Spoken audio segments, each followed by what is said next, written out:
from the book of Isaiah, chapter 60, so we're near the end of the book of Isaiah, verses 1 through 7. I'm adding, I know it says 1 through 6, but I'm going to add one verse onto the end, 7.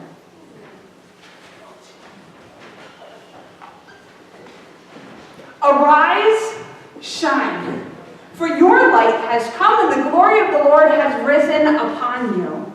For darkness shall cover the earth, and thick darkness the peoples. But the Lord will arise upon you, and his glory will appear over you. Nations shall come to your light, and kings to the brightness of your dawn. Lift up your eyes and look around. They all gather together. They come to you. Your sons shall come from far away, and your daughters shall be carried in their nurses' arms. Then you shall see and be radiant.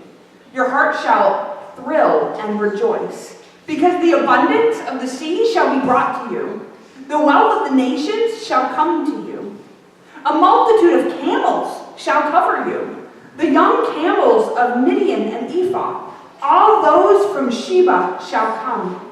They shall bring gold and frankincense, and shall proclaim the praise of the Lord. All the flocks of Kedar shall be gathered to you. The rams of Nebaioth shall minister to you. They shall be acceptable on my altar, and I will glorify my glorious house. This is the word of God for the people of all the world. Thanks be to God. So this morning is Epiphany. Today is Epiphany, which means I'm sure that all y'all kept all your Christmas decorations up through today, right? I know of at least 4 people who have already taken all those down.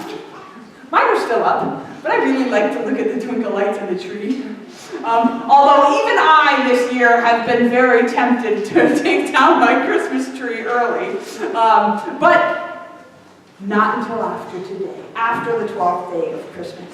But today we're going to dig into Isaiah. I think many of us know the story of the 3 wise men going to see baby Jesus. It's possible that those wise men went up to 2 years after Jesus was actually born and arrived to Christ. So it's never too late, right, to go and to see Jesus. It's very important, that story.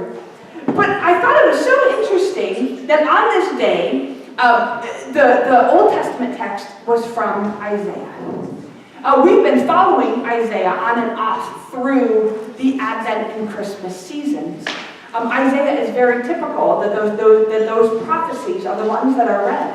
The Emmanuel, the wonderful counselor, right? The Prince of Peace, that all comes out of Isaiah. So we're going to dig into Isaiah just a little bit.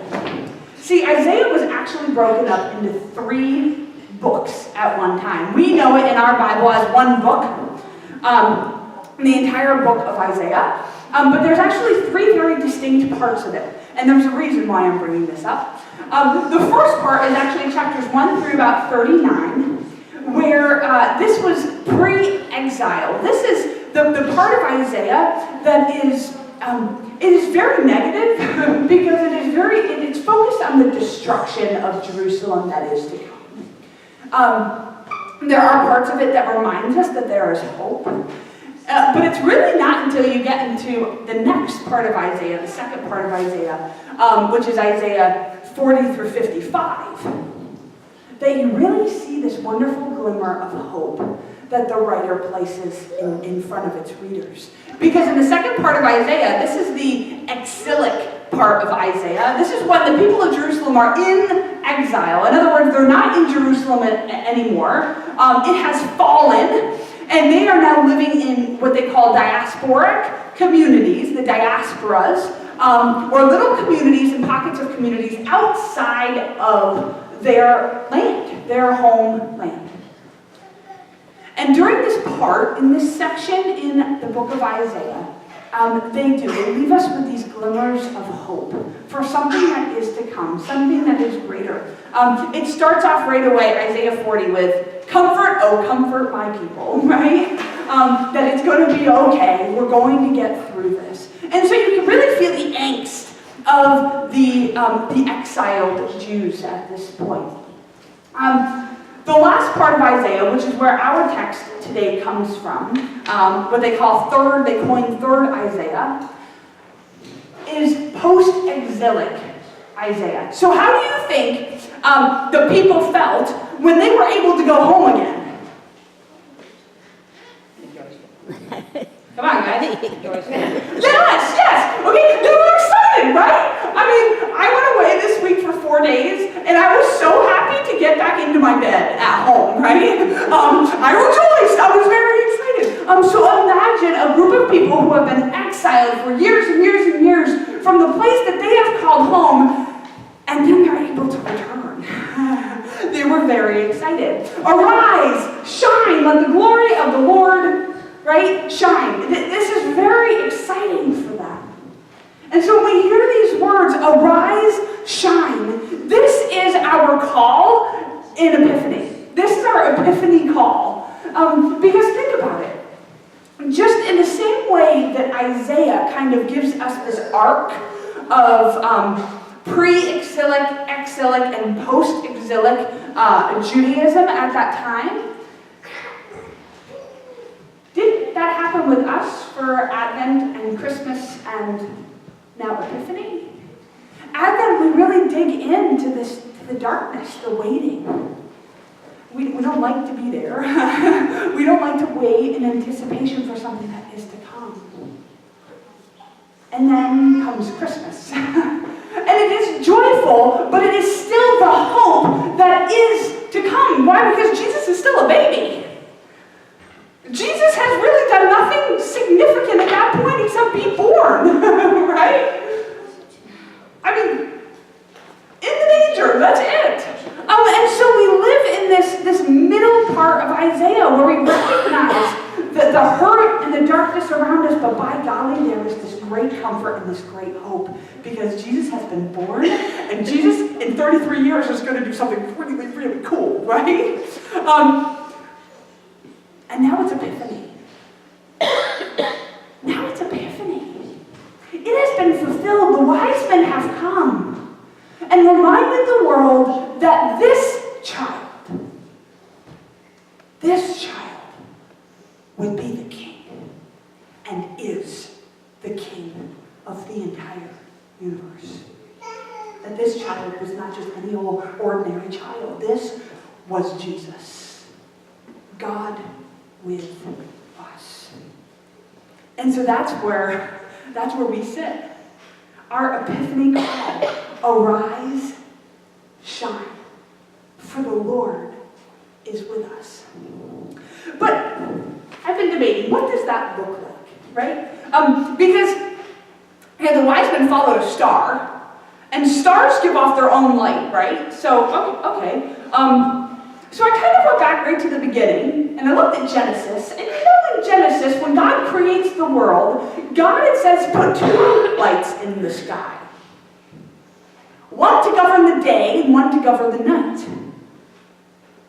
Do we know what those two lights are that God put in the sky? Yeah. The sun and the moon, thank you. I'm glad that you're all still with me. Every once in a while, I just want to make sure we're all still on the same page, okay? The sun and the moon. But guess what? The moon doesn't give off its own light. Does it? What does the moon, why can we see the moon? Because of the sun. So what we are actually seeing, when we look at the moon, we're seeing the moon, but the reason is because of the sun, the light of the sun reflecting off of the moon so that we can see it. It does not in itself give its own light. Rather, it radiates and reflects the light of the sun. Arise, shine. Whose light are we called, or what light are we called to shine? Our own? Jesus. Or God's light? Jesus' light. So are we like the stars or the sun, or are we more like the moon? called to radiate and reflect the light of God. For darkness pervades our world consistently. I don't have to tell you all of the terrible things going on in the world. I can just say our world is filled with darkness. It is. And you know what that looks like, and you know what that means. And you know what it feels like in many ways. But like the moon reflects the sun, we are given a command to reflect the light of God. Arise, shine. Now, I say command, very honestly, this is not an invitation. Okay?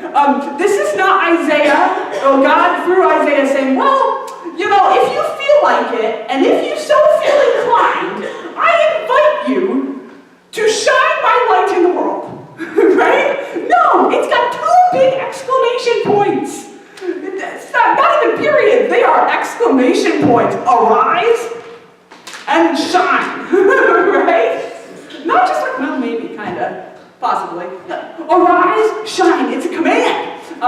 The other day, I was watching one of my favorite movies, A Few Good Men. I love that movie. It's so good. It is the best. Thank you. It's one of my favorite movies. But you know, like the whole premise of this movie is around whether or not the two men received a command or not. And the reason was because being in the military, if they received a command, one of the lawyers was like, you know, was this something that they could just like decide that it wasn't a very good command and just, you know, walk away? No! Like, they could not question the command. They fulfilled it because that was their role, that was their job. And I wonder how much we hear commands like, arise, shine, let your glory, you know, fill the world. Let God's light shine in the world. And we so often hear it as well. When you feel like it, when you feel so inclined, go and let your light shine. I mean, I will be honest, I am guilty of this big time. Every once in a while, I'm just like, you know what, because that's easier. But the Bible doesn't say that. It says, arise, shine. The glory of the Lord shone during this story that we have been following now for weeks and weeks, the Christmas story, shown to very select people. The glory of the Lord came to Mary, Joseph, shepherds in a field abiding over their sheep, 3 wise men, and that light shines on those who believe as well. Chosen and accepted to live into the light entirely by God's grace. God has chosen you to shine God's light in the world. And in becoming a disciple of Jesus Christ, we have accepted that call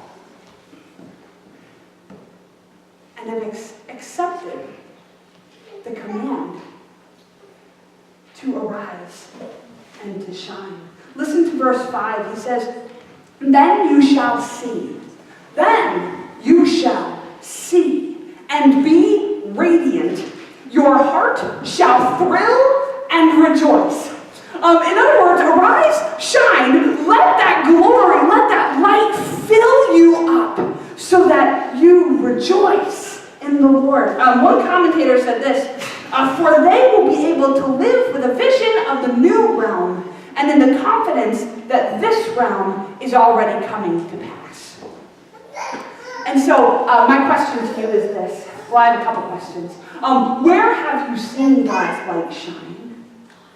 And where do you see God's light shine?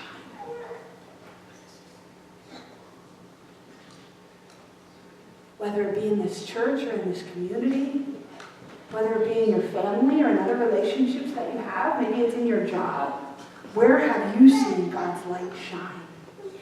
See, because the wise men followed a light. They followed a star. And why we reflect the light is so that the world may be transformed through God. That's the why. We reflect the light so that the world may be transformed through God. But the question is how? How do you reflect God's light in this world? What does it look like? How do you accept that call from God? Arise and shine. Let your light shine in this world. And I'm going to invite Josh, who I know is very distracted by my baby right now, because he's very cute. But I'm going to invite him back to the organ because we're going to sing. Yeah. And I've changed the middle hymn. And I gave it to Stephen. We're going to sing this little light of mine. And so I invite you to stand as you are able. I know we normally sit for this, but we got to stand for this one. Because we're going to start rocking in here. Let's stand and let's sing together.